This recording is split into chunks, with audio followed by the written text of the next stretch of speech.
Operation مسکیٹر کے نام سے 29 اکتوبر 1956 کی صبح اسرائیلی ایئر فورس نے مصر کے سینائی ریجن پر شدید ہوائی بمباری سے اپنے حملے کا آغاز کر دیا۔ حملے کے 1 گھنٹے بعد اسرائیلی پیراٹروپرز کو سینائی ریجن میں لوکیٹڈ اسٹریٹجک پوائنٹ متلا پاس پر اتار دیا گیا تاکہ گراؤنڈ انویژن کے لیے راستہ ہموار کر دے۔ اس کے فوراً بعد اسرائیل کی گراؤنڈ فورسز بھاری ہتھیاروں اور ٹینکوں سے لیس مصر کے بارڈر کراس کر کے غزہ سٹی اور صحرائے سینا میں داخل ہو گئی۔ شدید لڑائیوں کے بعد مصر کے صحرائے سینا کا سارا علاقہ اسرائیل کے قبضے میں چلا گیا۔ حملے کے 3 آبجیکٹیوز تھے۔ پہلا مقصد تھا ایجپٹ کے درمیان بحیرہ روم اور ریڈ سی کو ملانے والی واٹر وے سویز کینال پر قبضہ کرنا تھا، جسے مصر نے قومی تحویل میں لے لیا تھا۔ دوسرا مقصد تھا آبنائے تیران کو دوبارہ کھولنا، جسے مصر نے بلاک کیا ہوا تھا، اور ان کا تیسرا مقصد تھا پریزیڈنٹ عبد الناصر کی حکومت کا خاتمہ۔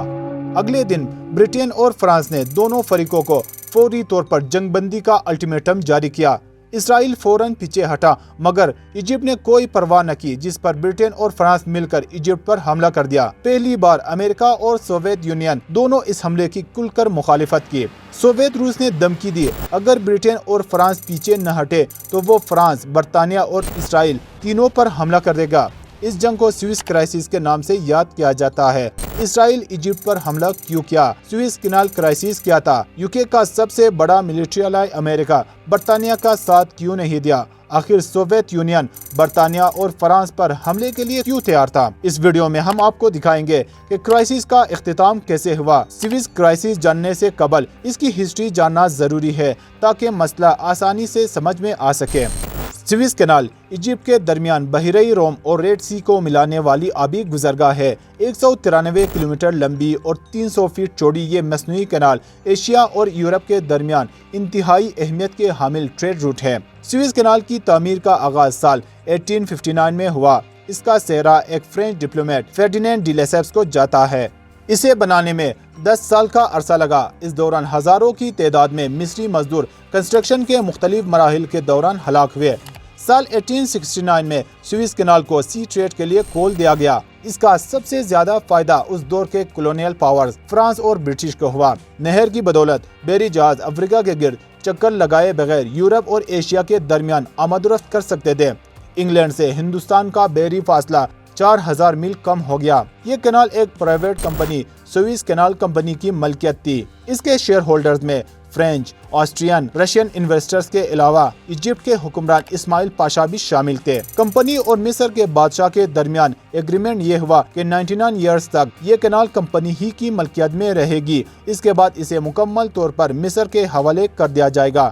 کینال کے زیادہ تر شیئرز فرانس اور مصر کے پاس تھی، لیکن سال 1875 میں معاشی بحران سے نکلنے کے لیے اور بھاری قرض کی ادائیگیوں کے لیے مصر کے بادشاہ اسماعیل پاشا نے اپنا سارا شیئرز برطانیہ کو 4 ملین پاؤنڈ کے عوض فروخت کر دیا۔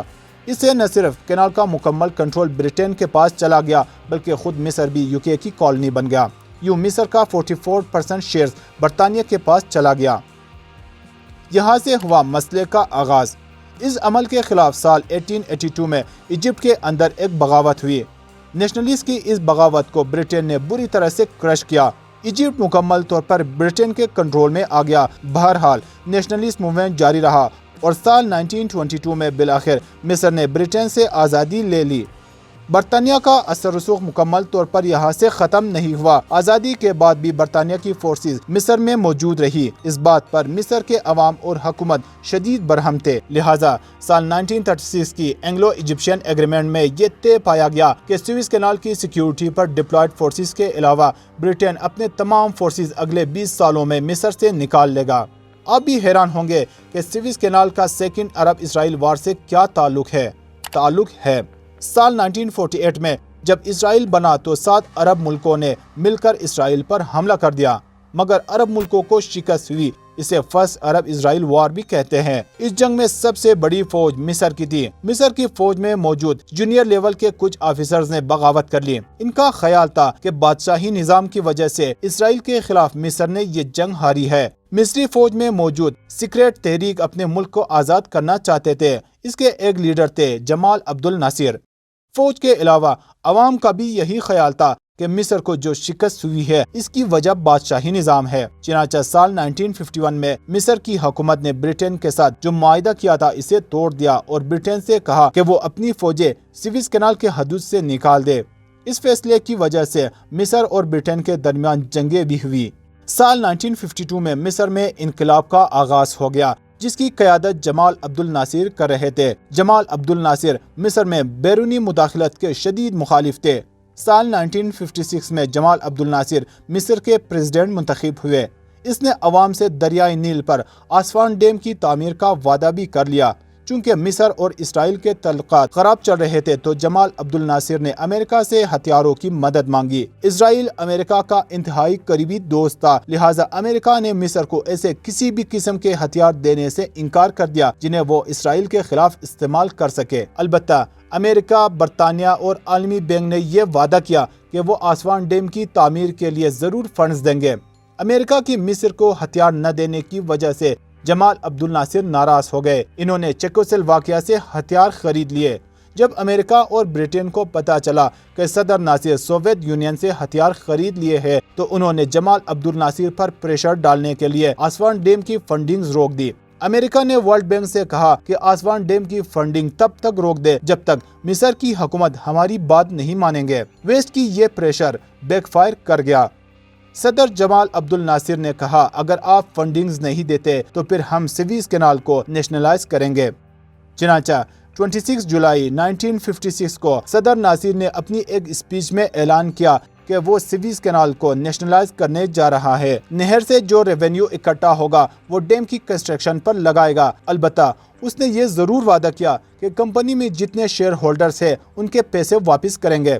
امریکی پریشر کے باعث اور مسئلے کے حل کے لیے برٹن نے اگست کو لندن میں ایک کانفرنس بلائی جس میں 22 ملکوں نے شرکت کی۔ کانفرنس میں پاکستان نے برٹن اور فرانس کی موقف کی حمایت کرتا ہوا نظر آیا جبکہ انڈیا مصر کی حمایت کرتا ہوا نظر آیا، لیکن مسئلے کے حل کے لیے کوئی فیصلہ نہ ہوا۔ چنانچہ برٹن اور فرانس نے یہ فیصلہ کیا کہ وہ مصر پر مل کر حملہ کر دیں گے کیونکہ انہی دو ممالک کے پاس سویز کینال کمپنی کے سب سے زیادہ شیئرز موجود تھے اور ان کی انڈسٹری کے انحصار اسی تیل پر تھا۔ یہ ان کے لیے زندگی اور موت کا مسئلہ بن چکا تھا، لہٰذا برٹن نے یہ فیصلہ کیا کہ جمال عبد الناصر کا خاتمہ ہی اس مسئلے کا حل ہوگا۔ چنانچہ فرانس نے بھی برٹن کی کھل کر حمایت کی۔ امریکہ کی مخالفت کے باوجود برطانیہ، فرانس اور اسرائیل نے مل کر فرانس میں ایک خفیہ پروٹوکول سائن کیا۔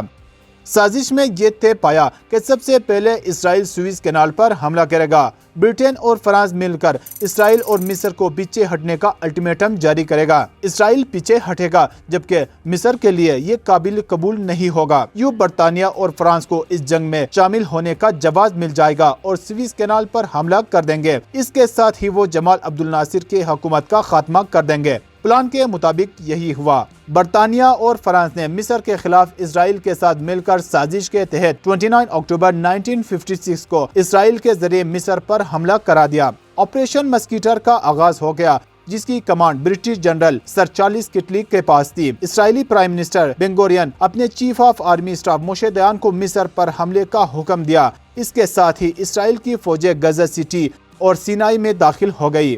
اسرائیلی ایئر فورس نے سب سے پہلے سینائی ڈیزرٹ میں مصری کمیونیکیشن سینٹر پر بمباری کی۔ حملے کے 1 گھنٹے کے اندر اسرائیلی پیراٹروپرز کو مطلع پاس پر اتار دیا گیا تاکہ وہ گراؤنڈ انویژن کے لیے راستہ ہموار کر دے۔ اسرائیلی انفینٹری اور آرمرڈ بریگیڈ 4 مختلف دستوں میں تقسیم ہو کر مصر میں داخل ہو گئی۔ دونوں افواج کے درمیان شدید لڑائی کا آغاز ہوا اور جلد ہی اسرائیل نے صحرائے سینا کا سارا علاقہ اپنے قبضے میں لے لیا۔ ویسے بھی اسرائیل کئی مہینوں سے مصر پر حملے کی تیاری کر رہا تھا کیونکہ مصر نے آبنائی تیران اسرائیلی جہاز رانی کے لیے بند کیا ہوا تھا۔ پلان کے مطابق اگلے دن برطانیہ اور فرانس دونوں فریقوں کو فوری طور پر لڑائی روکنے کا الٹیمیٹم جاری کیا اور دونوں فوجوں کو سویز کینال کے حدود سے 16 کلومیٹر دور پیچھے ہٹنے کو کہا۔ اسرائیل مان گیا جبکہ توقعات کے عین مطابق مصر کینال کا کنٹرول چھوڑنے سے انکار کیا۔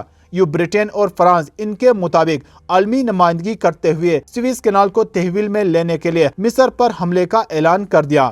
الٹیمیٹم جاری ہونے کے 13 گھنٹے بعد 31 اکتوبر کو برٹش کے رویال ایئر فورس نے مصر کے اوپر شدید بمباری شروع کر دی۔ بمباری سے مصر کا انفراسٹرکچر، ایئر ڈیفنس سسٹم اور کمیونیکیشن سینٹر تہس نہس ہو گیا۔